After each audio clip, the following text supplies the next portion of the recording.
Hello everyone, कैसे आप सब दोस्तों। सबसे पहले आप सभी को एक सूचना देनी है और वो सूचना ये है कि आप जानते हैं कि 2021 में आपके बहुत सारे एग्जाम्स कंडक्ट होने वाले हैं। फॉर एग्जांपल यूपी विधानसभा का आप देखेंगे आरओ हुआ, ऑलराइट, यूपीएसआई हुआ या लोअर पीसीएस मेंस हुआ, यूपी पीसीएस मेंस हुआ, या यूपी ट्रिपल एससी के बहुत सारे एग्जाम्स हैं, एसएससी के बहुत सारे एग्जाम्स हैं। तो आपके जो भी एग्जाम्स हैं या आप जिस भी एग्ज़ाम की परीक्षा की तैयारी कर रहे हैं, हमने उनको ध्यान में रखते हुए प्लेलिस्ट बना दी। ऑलराइट, आप इन प्लेलिस्ट को फॉलो कर लीजिए, बस आपका एग्ज़ाम देखेंगे वेरी इजीली क्रैक हो जाएगा। आपको सिर्फ 3 प्लेलिस्ट फॉलो करनी है। पहली है आपकी मिसलेनियस टॉपिक्स की, दूसरी है मैपिंग सीरीज़ की और थर्ड है आपकी जीएस वाली। इन 3 प्लेलिस्ट को आप रिलीजियसली फॉलो कर लीजिए और फिर जब आपका एग्ज़ाम नज़दीक आ जाएगा, हम करंट के कुछ टॉपिक डालेंगे। आप इन 4 प्लेलिस्ट को फॉलो कर लेना, फिर आप देखेंगे वेरी इजीली आपका एग्ज़ाम क्रैक हो जाएगा। तो ये एक इंपॉर्टेंट बात थी, आपसे बतानी थी। ऑलराइट, तो चलिए हम आते हैं आज के टॉपिक पे और देखते हैं हमारा जो आज का टॉपिक है वो क्या है। तो आप देख रहे हैं क्रॉप्स बेसिकली आप जानते हैं एग्रीकल्चर भारतीय अर्थव्यवस्था की रीढ़ रही है प्रारंभ से ही। ऑलराइट, लेकिन आप देखेंगे इसके परिणाम हमारे लिए बहुत ज़्यादा सकारात्मक नहीं रहे हैं शुरुआत से ही। आप देखेंगे कि इसका जो कंट्रीब्यूशन है जीडीपी में वो लगातार डिक्रीज हो रहा है। वर्तमान में आप जानते हैं इसका जो कंट्रीब्यूशन है हमारी जीडीपी में वो केवल 17.5% है। ऑलराइट, और आप देखेंगे भारत के 70% लोग कृषि पर ही आधारित है, यानी उनकी जीविका का जो मुख्य साधन है वो कृषि ही है। और आप इसका कंट्रीब्यूशन देख रहे हैं कितना कम है। ऑलराइट, बल्कि अगर बात करें टर्सरी सेक्टर की, यानी जिसे आप सर्विस सेक्टर कहते हैं, उसका कंट्रीब्यूशन हो चुका है लगभग 66.5% जीडीपी में। ऑलराइट, तो ये आप देख रहे हैं, यानी कि आप कह सकते हैं कि सिचुएशन एकदम ऑड है। क्यों? क्योंकि एग्रीकल्चर पर 70% लोग निर्भर हैं, लेकिन इसका कंट्रीब्यूशन देख रहे हैं ये होना चाहिए 40 ऑलमोस्ट 50 प्लस में, लेकिन ये है 17.5%। तो ये बहुत अच्छे परिणाम नहीं है हमारे लिए। खैर, लेकिन इसके बावजूद भी हमने कई सारी उपलब्धियां इसमें हासिल की। आप देखेंगे बहुत सारी चीज़ों में हम प्रथम पे हैं, चाहे वो मिल्क के प्रोडक्शन में हो, ऑलराइट, राइस हो या वेजिटेबल्स हो, बहुत सारे फ्रूट्स हैं ये। और कृषि के साथ एक और बहुत इम्पॉर्टेंट, ये आप कह सकते हैं बेहद चिंताजनक तथ्य ये है कि आप देख रहे हैं पर ईयर जो फार्मर सुसाइड हो उनकी संख्या लगातार बढ़ती जा रही है, इंक्रीज हो जा रही है। उसके रीजन बहुत सारे आप देख रहे हैं कि फर्टिलाइजर्स डे बाय डे महंगे हो रहे हैं, उनको जो हाइब्रिड सीड्स है वो उन तक पहुंच नहीं पा रहे हैं क्योंकि वो इतने कॉस्टली है। ये सारी चीज़ें, इरिगेशन महंगी होती जा रही, या आप देखेंगे कृषि के जो आधुनिक यंत्र है वो सब महंगे, फार्मर इनको अप्रोच नहीं कर पा रहे, एक्सेस नहीं कर पा रहे इस वजह से। ऑलराइट, या और भी इसके बहुत सारे रीजन्स हैं। खैर, वो हमारा अलग इशू है। हम इसके लिए डिस्कस करेंगे क्रॉप्स। चूँकि एग्रीकल्चर हम पढ़ रहे हैं और उसमें आप जानते हैं कि भारत में प्रारंभ से बहुत सारी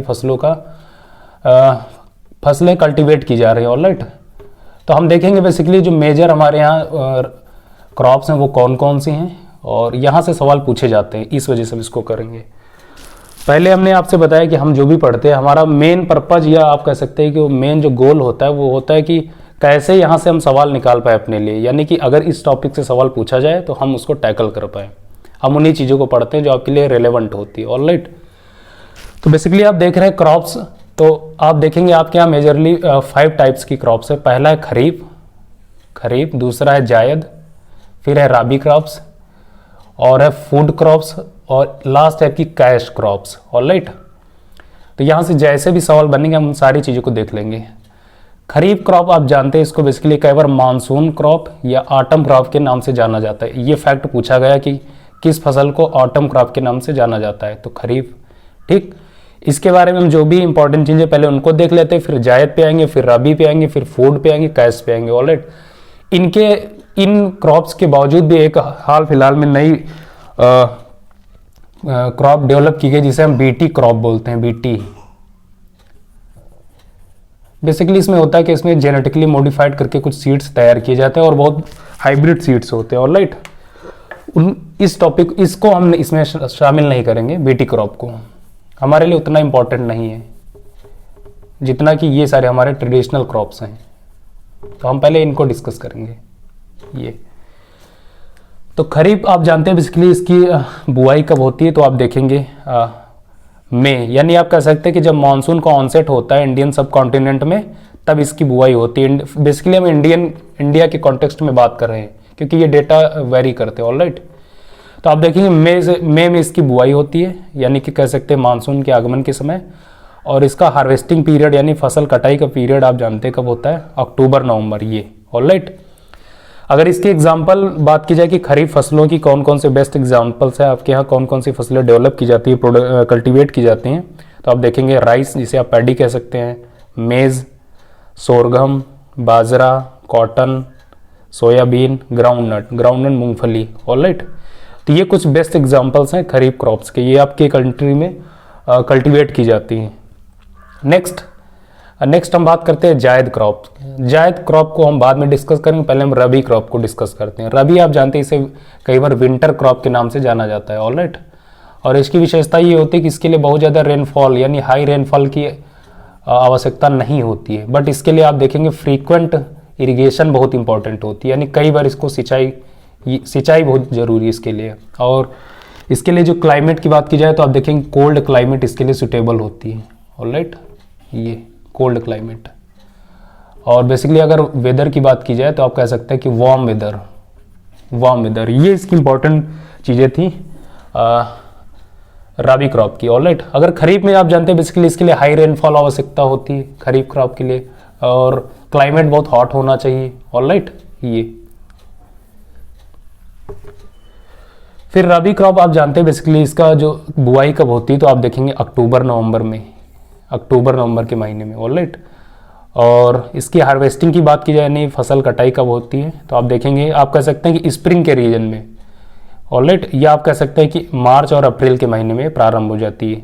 कई बार किसी जगह पर आप देखेंगे मई तक ये वेरी करती है। इसके बेस्ट एग्जाम्पल की बात की जाए रबी क्रॉप्स की, तो आप देखेंगे वीट, गेहूँ, बार्ले जिसे जौ आप कहते हैं, ओट्स, जई, पल्सेस दालें, मस्टर्ड सरसों, लिनसीड अलसी का बीज। ऑलराइट, पीज, मटर, ग्राम, चना, ये इंपॉर्टेंट आपके यहाँ की रबी क्रॉप्स हैं। यानी ये जो क्रॉप्स आप देख रहे हैं रबी क्रॉप्स, ये आपकी कंट्री में जो है कल्टीवेट की जाती है। ऑलराइट, इसमें जो सबसे इंपॉर्टेंट है वो है आपकी लिनसीड। ये पूछा जाता है इसके बारे में कि लिनसीड जो है बेसिकली कौन सी क्रॉप है, तो आप ध्यान रखेंगे रबी क्रॉप से। नेक्स्ट अब हम बात करते हैं जायद। तो आप देखेंगे जो जायद क्रॉप है इसका जो टाइम पीरियड होता है वो खरीफ और रबी के बीच का होता है, यानी कि आप कह सकते हैं समर सीजन क्रॉप, इसीलिए इसको बोला ही जाता है समर सीजन क्रॉप। या आप कह सकते हैं कि इसका जो टाइम पीरियड होता है वो होता है मार्च से लेकर जून के बीच का। ऑलराइट, यानी मार्च के महीनों में ये देखेंगे आपकी इनको बुआई प्रारंभ हो जाती है कई जगह पर, और जून या जुलाई तक इनको जो है आप देखेंगे कट कर लिया जाता है, हार्वेस्टिंग हो जाती है। अगर इनकी बेस्ट एग्जाम्पल की बात की जाए तो आप देखेंगे वाटरमेलन, तरबूज, मस्क मेलन, खरबूजा, क्यूकम्बर, फॉडर क्रॉप्स जितनी भी चारा फसलें होती हैं, वेजिटेबल्स सब्जियां। बेसिकली आप देखेंगे क्लाइमेट के अकॉर्डिंग है, वेदर के अकॉर्डिंग है। हमारे यहाँ गर्मी में आप जानते हैं बहुत सारे ह्यूमंस को लिक्विड की बहुत ज़्यादा नीड होती है, लिक्विड की। इसी वजह से आप देखेंगे इस सीजन की जो भी चीज़ें होती है, चाहे watermelon, musk melon, cucumber, vegetables, इनमें आप देखेंगे पानी बहुत ज़्यादा होता है, बहुत ज़्यादा मात्रा में रिच होता है इन चीज़ों में। ऑलराइट, तो ये हो गए आपके एग्जाम्पल किसके, जायद क्रॉप्स के। फिर अब हम बात करते हैं फूड क्रॉप की। फूड यानी भोजन फसलें।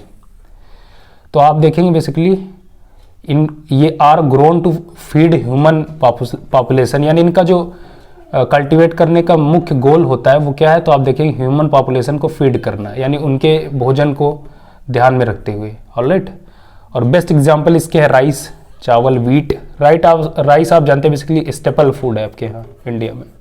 ऑलराइट, ये और वीट है, माइलेट्स हो गए, पल्सेस हो गई है ना, एटसेट्रा, बहुत सारी और भी चीज़ें हैं ये, बट एग्जांपल्स थी।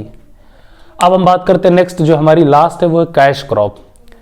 कैश क्रॉप ये जिसे आप नकद फसलें कहते हैं, तो इसमें आप देखेंगे इनका मुख्य जो गोल होता है इनको कल्टीवेट करने का वो होता है टू अर्न प्रॉफिट, यानी इनको सेल करने के बाद जो हमें प्रॉफिट मिलेगा वो हमारा मेन पर्पज होता है। और आप जानते हैं कि nowadays in whole world, पूरी दुनिया में जो जितने भी आप देखेंगे देशों में कृषि की जा रही है, वहाँ आप देखिए उनका जो मुख्य जो आप देखेंगे केंद्र या मुख्य फोकस है केवल आप देखेंगे कैश क्रॉप को कल्टीवेट करना, ये चीज़ें। ऑलराइट, तो इसकी बेस्ट एग्जांपल आप देखेंगे तो कॉफ़ी, टी, चाय, कोकोआ, कॉटन, शुगर केन, या नाउ डेज इंडिया में आप देख रहे हैं मेंथा ऑयल जिसे आप कहते हैं, ये कुछ इंपॉर्टेंट कैश क्रॉप है जो इंडिया में बेसिकली कल्टीवेट की जा रही है नाउ डेज। तो ये कुछ इंपॉर्टेंट चीज़ें थी क्रॉप्स से रिलेटेड, और यहाँ से सवाल पूछे जाते हैं। अगर आपके एग्जाम में यहाँ से पूछे जाएंगे इस टॉपिक्स तो वेरी इजीली आप कर लेंगे, ये मेरा भरोसा है। ऑलराइट, अब इसी फॉर्मर क्रॉप्स वाले टॉपिक से रिलेटेड कुछ इंपॉर्टेंट चीज़ें उनको हम देख लेते हैं, तो ये आपको मालूम होनी चाहिए।